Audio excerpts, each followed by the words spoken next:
자, 오늘은 6.27 대책 이후에 전국 지역별 기상도 흐리고 맑고 비 오고 태풍 부는 이 지역을 나눠서 분석을 해드리도록 하겠습니다. 자, 오늘 서울의 기온은 18. 서울과 대구가 19도고요. 장대장TV 시청자 여러분 안녕하십니까? 부동산 기상캐스터 장대장입니다. 오늘은 부동산 정신과 의사, 부동산 주치의가 아니고요. 부동산 기상캐스터로 컴백했습니다. 그 이유는 일단 요즘에 장마철이고요. 또 내가 가지고 있는 매물, 내가 가지고 있는 지역의 전망은 어떠냐. 자, 이런 질문들이 많이 들어오는데 오늘 기상캐스터 버전으로 여러분들에게 말씀을 좀 드릴까 합니다. 자, 오늘 서울의 기온은 18. 서울과 대구가 19도고요. 네. 네. 자, 한번 본격적인 기상도를 보도록 하겠습니다. 야, 첫 번째로는 흐리고 비가 옵니다. 야, 이게 우산이 준비 안 됐는데 여러분 어떻습니까? 우산이 준비 안 되는데 갑자기 비가 내려. 그러면은 여자분들 같은 건 백을 올리거나 남자분들은 이제 아무것도 없는 분들, 뭐 남자분도 가방 있는 분들 가방을 이렇게 올리거나 그러는데 아무것도 없는 분들은 또 손을 이렇게 올리기도 하고 그나마 머리가 또 많이 없는 분들이 있는데 그런 분들은 또 이제 굉장히 민감해하죠. 짜증나고 안 그래도 머리가 없는데 머리가 이제 이렇게 몇 가닥씩 내려오면 정말 그 힘든 그런 상황이 되고 여자분들 또 화장이 또 지워지지 않습니까? 그런데 어쨌든 간에 흐리고 비가 온다. 안 좋은 거죠. 자, 이번 6.27 대책으로 흐리고 비가 오는 지역은 어딜까요? 네, 그렇습니다. 바로 재건축입니다. 자, 재건축이 올해까지 조합 설립 인가가 안 난 그런 단지들은 이제 2년 거주, 2년 실거주를 해야, 물론 그 2년이 스트레이트로 연속해서 2년은 아닙니다. 2년만 채우면 돼요. 뭐 한 달 살든 두 달 살든 해서 총 2년을 채우면 되는데, 그러니까 주소지가 이전이 돼야 된다는 거죠. 그렇게 될 때 우리가 이제 조합원주의를 가지고 있다가 조합원 분양을 받을 때는 이 2년이 실거주가 안 되면 현금 청산된다. 현금 청산되면은 그만큼 손해를 많이 볼 수 있겠죠. 우리가 조합원이 되려는 이유가 일반 분양가보다 훨씬 저렴하기 때문에 우리가 조합원 지위를 얻기 위해서 그렇게 애를 쓰고 노력을 하는 건데 그러면은 그 조합원 지위가 되는 게 무의미해질 수 있기 때문에 굉장한 손해인데, 자, 이번에 대책으로 인해서 조합 설립 인가가 안 난 단지는 그만큼 어려워질 것으로 보입니다. 안 그래도 지금 재건축이 초과이익 환수제가 위헌이 아니다, 합헌이다, 헌법재판소에서 그런 어떤 판결이 나가지고 지금도 재건축 사고팔고 하지 마라 해서 겁을 잔뜩 주고 있죠. 나중에 초과이익 환수금 폭탄을 맞을 수 있을 것이다. 최대 5억까지도 맞을 수 있다. 막 이런 지금 언론 플레이를 계속 하고 있는데, 안 그래도 재건축이 흐렸었는데 이번 발표로 인해서 비까지 내리는 그런 어떤 상황이 돼버렸습니다. 물론 또 이 흐리고 비 오는 지역 중에는 집값이 평생 안 올랐는데 이번에 규제 지역으로 들어간 그런 지역도 많습니다. 뭐 인천에 뭐 그런 지역들이라든지 저한테도 이런 컴플레인이 많이 들어와서 어떻게 좀 해달라. 뭐 저한테도 그런 얘기들이 많이 들어오고 있는데 이번 대책으로서 가장 황당한 것 중에 하나가 바로 이 조합 설립이 아직 안 된 재건축 단지가 아닌가 하는 생각이 듭니다. 자, 다음은요. 해가 떴습니다. 눈부셔. 해가 떴어. 해가 많이 떴어. 야, 이거 해가 뜨는 게 참 좋은 건데 요즘에 얼마 전에 35도까지 올라가고 또 40도까지 올 여름도 올라갈 것이라고 하니까 해가 너무 강하게 뜨는 것도 사실은 좋은 건 아니지만 어쨌든 간에 우리가 살아감에 있어서 해 뜬 날 하면은 좋은 날로 표현을 하기 때문에 해 뜬 날로 표현을 해봤습니다. 자, 어떤 지역일까요? 네. 자, 투기과열 지구 내 3억 초와 9억 이하 다세대 주택, 오피스텔. 자, 무슨 얘기냐?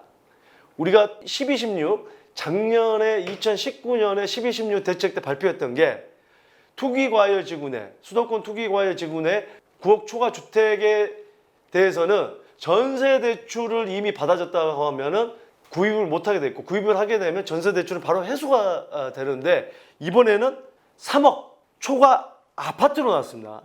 주택이 아니고 아파트에만 한정을 지었어요. 그 이유는 이 통계를 보니까 아파트가 전세 끼고 갭 투자하는 게 많더라, 비율이 훨씬 높더라 해서 다세대나 오피스텔 전체적으로 다 규제를 하면은 너무 또 시장이 얼어붙을 것 같으니까 아파트만 규제를 했거든요. 그래서 3억 초과 9억 이하의 다세대 주택이나 오피스텔로 수도권에 특히 뭐 서울이라든지 이런 입지 좋은 다세대 주택이나 오피스텔로 이 수요가 풍선 효과가 많이 갈 수가 있다. 그래서 이거는 해 뜨는 지역이다. 여러분들이 일찍 들어가서 항상 하는 얘기지만 지금 뭐 제가 말씀을 드렸지만 최근에도 풍선 효과가 나면 어느 지역이든 1억씩 확 오르는 게 있는데 먼저 가서 안착을 해 있어라. 이런 얘기를 늘 말씀을 제가 드립니다. 자, 다음 기상도는요. 해가 뜨다가 구름이 지는데요. 무슨 얘기죠? 좋다가 김샜다. 뭐 이런 표현이 될 것 같은데 좋다가 흐려진다, 나빠진다. 김포 파주. 이번에 김포랑 파주가 규제 대상에서 제외가 됐죠. 그러니까 김포 같은 경우도 바로 발표한다 첫날. 우리가 예전에는 이게 뭐냐면은 교육의 효과입니다. 예전에는 발표되고 나서 좀 이따 한두 달 있다가 어디 투자해서 풍선효과 서서히 올라가는데 그거를 몇 번 이제 경험하다 보니까 바로 가서 첫날에 가서 사야겠다. 이러다 보니까 팔리지도 않았던 그동안 거래가 잘 안 됐던 그 입주 물량도 많은데 이 지금 공급 물량도 많은데 김포에 가서 이런 뉴스에 4억짜리가 7억에도 이제 뭐 매물이 나왔다. 뭐 불과 며칠 사이에 이런 얘기도 나오는데 제가 조사해 본 결과로는 뭐 2천, 3천만 원 오른 금액에 거래됐고 5천만 원 오른 금액에 거래됐는데 글쎄요 4억짜리가 7억이면은 거의 2배 가까이 오른 건데 그 금액에 사는 사람은 뭘 바라보고 살까요? 나중에 10억에 팔 수 있다고 생각하는 건가요? 근데 지금 중요한 거는 이번 현 정권의 현 정부의 부동산 정책은 어디든 불이 나는 지역은 소방차를 보내겠다. 그 소방차에 물을 잔뜩 싣고 냉각수를 싣고 보내겠다는 게 지금 현 정권의 부동산 정책의 어떤 방향이기 때문에 김포도 조만간에 아마 이렇게 계속 간다고 한다면 조정 대상 지역으로 들어가지 않을까 생각합니다. 만약에 그렇게 된다고 한다면 4억짜리 5억, 6억에 샀던 그런 투자자들은 과연 잘한 투자일까요? 뭔가 개발 호재나 교통 이슈가 기다려지는 게 있지 않고 단순 풍선 효과로 높은 금액에 샀던 거는 금방 식을 수가 있습니다. 절대 좋은 투자는 아니라는 거예요. 그래서 뭐 최근에 저한테 이제 댓글이나 이메일 오신 분 중에 김포 매물 내놔도 안 내놨는데 이번에 어렵게 잘 팔았네요 하면서 또 오히려 가지고 있었던 분들은 또 좋아하는 분들이 있는데 이 정책이라는 게 항상 그렇습니다. 누군가는 피해를 볼 수 있고 누군가는 이익을 얻을 수 있다는 거죠. 네, 개이득. 요즘에 개가 많이 들어가는데 개이득, 멍멍. 예. 개이득에 대해서 잘 모르시는 분들은요, 보이는 일단은 어떤 현대의 어떤 그 강박이 떨어진다는 얘기예요. 예. 요즘 신세대들은 개를 앞에 붙여서 대화를 많이 합니다. 무슨 얘기를 해도 개 덥다, 개 망했다, 개 이쁘다. 그 개는 또 다른 개죠. 그 개. 개 뭐야? 개를 얘기하는 게 아니죠. 예. 바닷개 누구야 나가? 꽃게 누구야 나가? 자, 다음은 흐리다가 해 뜬다? 흐리다가 해 뜬다? 이거 뭐죠? 토지거래 허가구역으로 묶였던 이번에 강남, 특히 뭐 대치동, 청담동, 삼성동, 송파의 잠실동.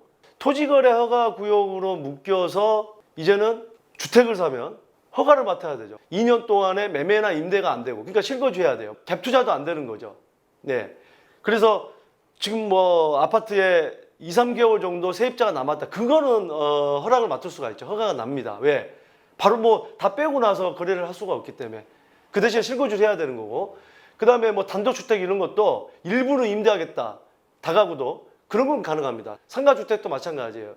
일부는 장사를 하면서 나머지는 임대를 주겠다. 그런 건 다 가능해요.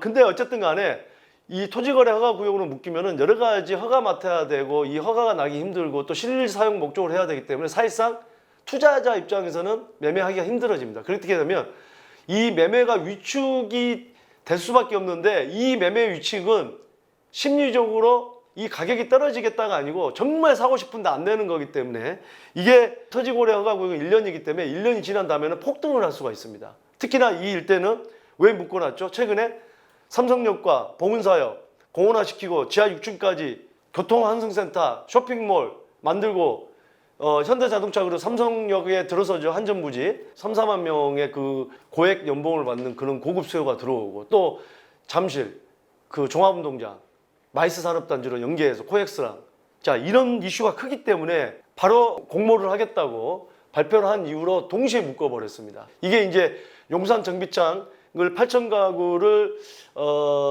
공급을 하겠다고 한 뒤로 바로 투자자들이 많이 몰려서 조금 있다가 토지거래 허가구를 묶었는데 그 어떤 교육을 가지고 바로 동시에 묶어버린 거죠.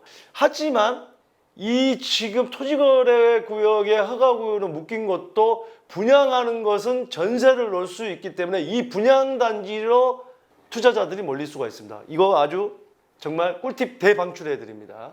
여러분들 투자를 하실 분들은 이 분양하는 단지로 가면은 나중에 전세를 넣을 수 있기 때문에 사실상 갭투자가 가능하다는 거죠. 자, 오늘 여러분들에게 6.27 대책 이후에 기상도, 흐린 곳, 맑은 곳, 비 올 곳, 태풍 불 곳 이 여러 가지를 분류해서 말씀을 좀 드렸습니다.